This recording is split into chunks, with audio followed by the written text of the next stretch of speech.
Bismillahirrahmanirrahim. Assalamualaikum warahmatullahi wabarakatuh. Perkenalkan, nama saya adalah Khalifah dari SMA Ar-Rahmah Malang. Saya adalah pembicara pertama dari tim oposisi.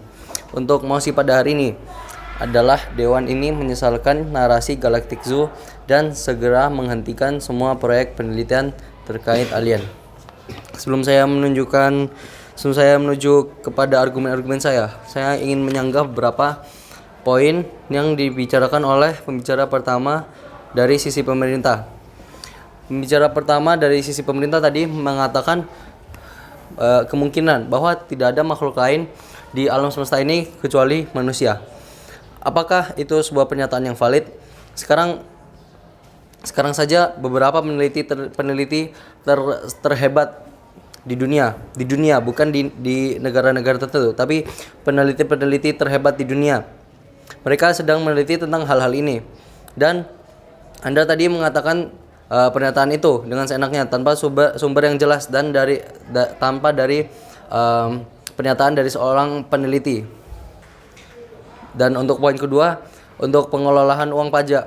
Untuk pengelolaan uang pajak, Anda bilang tadi lebih baik uang pajak yang digunakan untuk penelitian lebih baik untuk seperti transportasi umum dan fasilitas umum.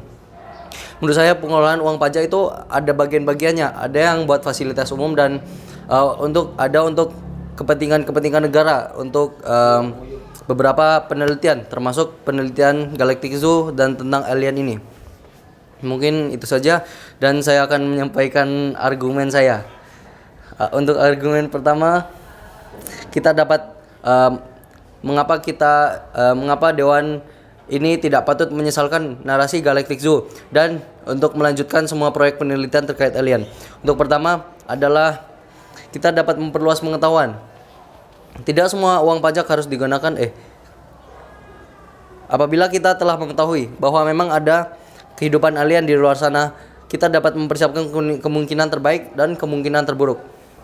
Apa misalnya? Misalnya untuk kemungkinan terburuk, mungkin kita dapat untuk kemungkinan terburuk mungkin saja kita dapat diinvasi oleh alien.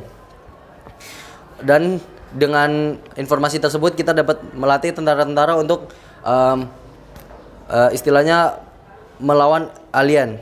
Misal, untuk salah satu kemungkinan terbaik mungkin kita dapat bertemu dengan alien-alien yang baik. Dan kita dapat memberikan kode untuk mereka untuk bekerja sama dengan alien. Siapa tahu kan mungkin saja bisa. Dan untuk poin saya yang selanjutnya, kita dapat berhati-hati akan alien apabila suatu hari kita nanti harus pindah planet. Apa maksud saya dari pindah planet? Untuk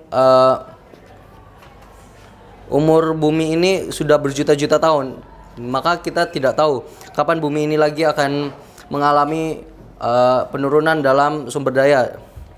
Dan PBB juga menyatakan bahwa bumi ini hanya dapat menampung 16 miliar orang umat manusia. Dan pada detik ini sudah terdapat 7,59 miliar umat manusia. Dan tidak lama lagi akan mencapai 16 miliar dan kita akan kehabisan ruang untuk penduduk umat manusia. Untuk selanjutnya, kita dapat berhati-hati akan alien jahat apabila kita harus mengambil beberapa sumber daya dari planet lain. Misalnya, telah diperkirakan oleh beberapa penelitian 12 tahun lagi minyak akan habis di Indonesia. Maka dengan itu kami bisa mencari beberapa sumber minyak yang lain. Misalnya bisa dari planet-planet lain, dari planet lain. Dan untuk poin saya yang terakhir, apabila kita meneruskan penelitian terkait alien, maka kita dapat dengan informasi itu kita dapat mengurangi resiko untuk diculik alien. Mungkin terdengar sangat konyol, tapi ada beberapa kasus penculikan yang dilakukan oleh alien yang secara resmi telah diakui oleh sejarah sampai sekarang. Seperti kasus yang dialami oleh Reed bersaudara pada tahun 1969. Ia mengaku ketika itu ia sedang berada di di ladang kuda, dan ia pun melihat beberapa cahaya yang dari hutan dan beberapa makhluk yang mendatangi dia. Lalu makhluk itu pun hilang. Lalu ia pun menceritakan bahwa ia pernah pas itu berada di mobil. Lalu terdapat sebuah cahaya yang aneh dari angkasa. Lalu tidak lama ia berada di sebuah ruangan besar bersama makhluk tinggi besar yang menyerupai semut. Lalu tidak lama ia pun kembali di dalam mobil. Cerita ini merupakan salah satu kasus yang penculikan oleh alien yang telah diakui oleh sejarah. Dan cerita ini dirilis pada media pada acara International UFO Congress pada tahun 2015. Setelah argumen yang saya sampaikan, saya tidak menyetujui apabila Dewan menyesalkan narasi Galactic Zoo dan segera menghentikan semua proyek penelitian terkait alien. Dan saya percaya Dewan tidak patut menyesalkan narasi Galactic Zoo dan harus melanjutkan semua proyek penelitian terkait alien. Mungkin itu cukup dari saya. Sekian, terima kasih. Assalamualaikum warahmatullahi wabarakatuh.